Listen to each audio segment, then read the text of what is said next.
টেসলার প্রধান নির্বাহী Elon Musk বিনিয়োগকারীদের বলছেন, কোম্পানির ভবিষ্যৎ আর শুধু বৈদ্যুতিক গাড়ি বিক্রির ওপর নির্ভর করছে না।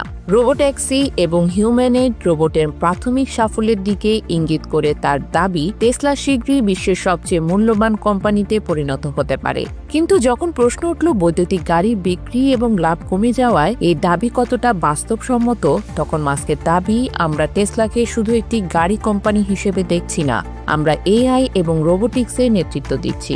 রোবোট্যাক্সি এবং রোবট আমাদের ভবিষ্যৎ। টেসলা এই মুহূর্তে একটি ক্রান্তিকালের মধ্য দিয়ে যাচ্ছে।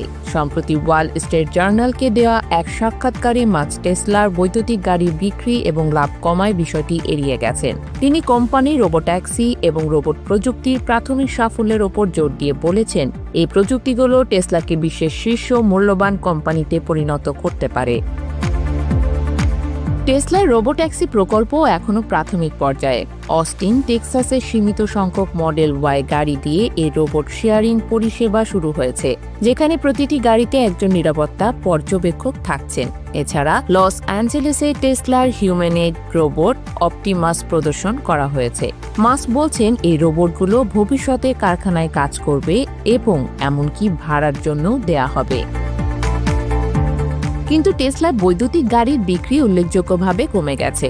এবছরের প্রথমার্ধে বিক্রি 13% কমেছে এবং ক্যালিফোর্নিয়া ও ইউরোপের মতো গুরুত্বপূর্ণ বাজারে চাহিদা কমে গেছে।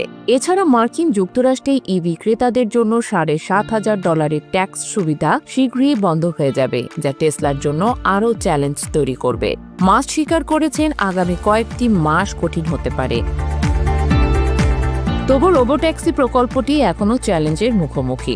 অস্টিনে পরীক্ষার সময় কিছু গাড়ি গতিসীমা লঙ্ঘন করেছে এবং ভুল লেনে চলে গেছে, যা মার্কিন ন্যাশনাল হাইওয়ে ট্রান্সপোর্ট সেফটি অ্যাডমিনিস্ট্রেশনের তদন্তের কারণ হয়েছে। এছাড়া ক্যালিফোর্নিয়া রোবোট্যাক্সি চালু করতে টেসলা এখনও অনুমতি পায়নি। মাস্ক গত 1 দশক ধরে অটোনোমাস গাড়ি প্রতিশ্রুতি দিয়ে আসছেন, কিন্তু বারবার সময়সীমা পূরণে ব্যর্থ হয়েছেন।